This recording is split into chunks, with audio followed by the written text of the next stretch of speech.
Sampai akhirnya Habib Bahar cerita tentang neraka.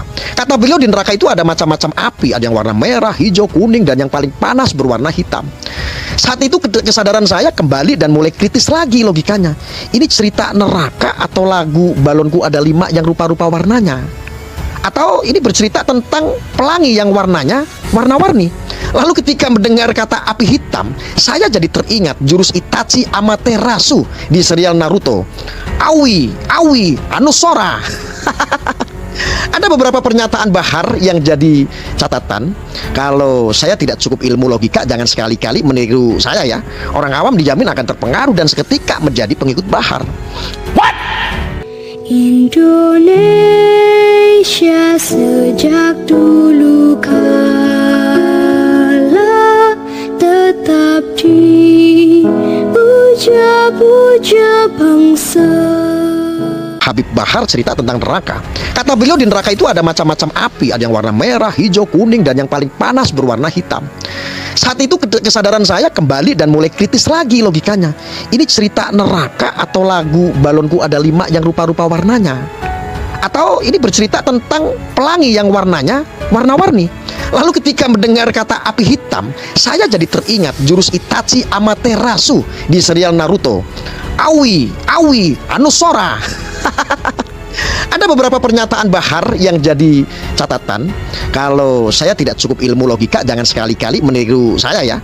Orang awam dijamin akan terpengaruh dan seketika menjadi pengikut Bahar. Itulah kenapa kalau modelan doi sampai sekarang jutaan pemujanya. Bahayanya hal ini adalah Bahar mau membuat pendengar mempercayai kalau suatu saat doi mengaku sedang bela agama, negara, dan rakyat, maka itu adalah sesuatu yang benar. Ketika kalau dirinya dihina, Bahar hanya akan diam. Jadi kesannya kalau Bahar bertindak itu pasti saat kondisi yang mengharuskan ia berjuang, dan itu pasti tindakan yang benar. Padahal kalau menggunakan logika yang benar, ya tidak ada hubungannya sama sekali. Ya bagus kalau dihina malah mendoakan, bukan malah melaknat. Tapi tidak serta-merta membuat tindakan Bahar lainnya menjadi benar, bukan? Ceritanya saya kemarin itu sok-sokan mau mempraktekkan teori keseimbangan. Akhirnya nonton video Bahar Smith, di mana doi berbicara banyak, biar saya paham pola pikir kaum sebelah dan kenapa banyak pengikutnya.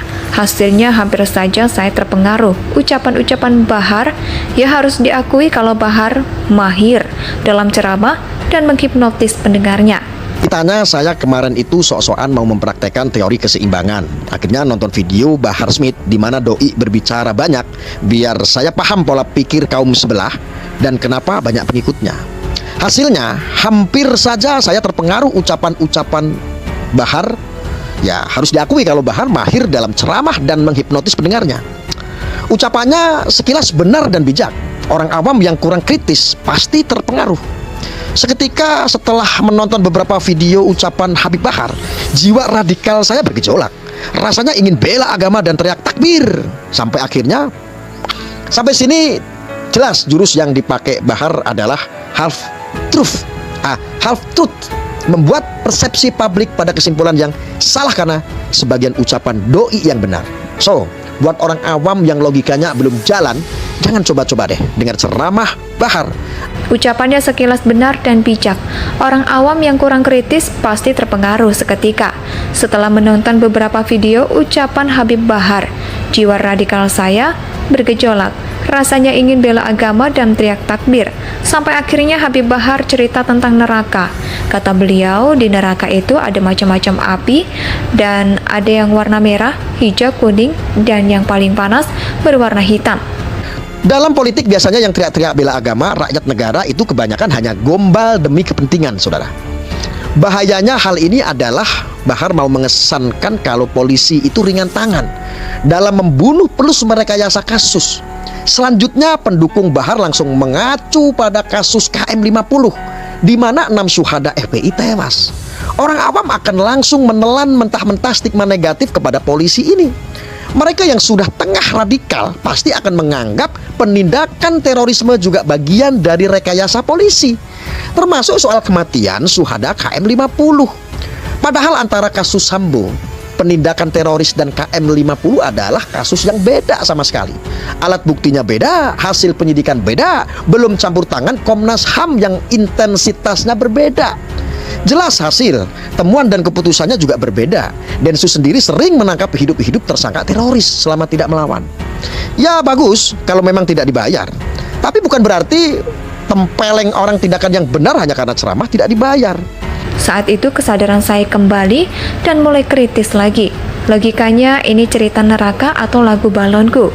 Ada 5 yang rupa-rupa warnanya. Atau ini bercerita tentang pelangi yang warnanya warna-warni. Ada beberapa pernyataan Bahar yang jadi catatan. Kalau saya tidak cukup ilmu logika, jangan sekali-kali meniru saya ya. Orang awam dijamin akan terpengaruh dan seketika menjadi pengikut Bahar. Habib Bahar cerita tentang neraka. Kata beliau di neraka itu ada macam-macam api. Ada yang warna merah, hijau, kuning, dan yang paling panas berwarna hitam. Saat itu kesadaran saya kembali dan mulai kritis lagi logikanya. Ini cerita neraka atau lagu balonku ada 5 yang rupa-rupa warnanya? Atau ini bercerita tentang pelangi yang warnanya warna-warni? Lalu ketika mendengar kata api hitam, saya jadi teringat jurus Itachi Amaterasu di serial Naruto. Aoi, Aoi, Anusora. Ada beberapa pernyataan Bahar yang jadi catatan. Kalau saya tidak cukup ilmu logika, jangan sekali-kali meniru saya ya. Orang awam dijamin akan terpengaruh dan seketika menjadi pengikut Bahar. Itulah kenapa kalau modelan doi sampai sekarang jutaan pemujanya.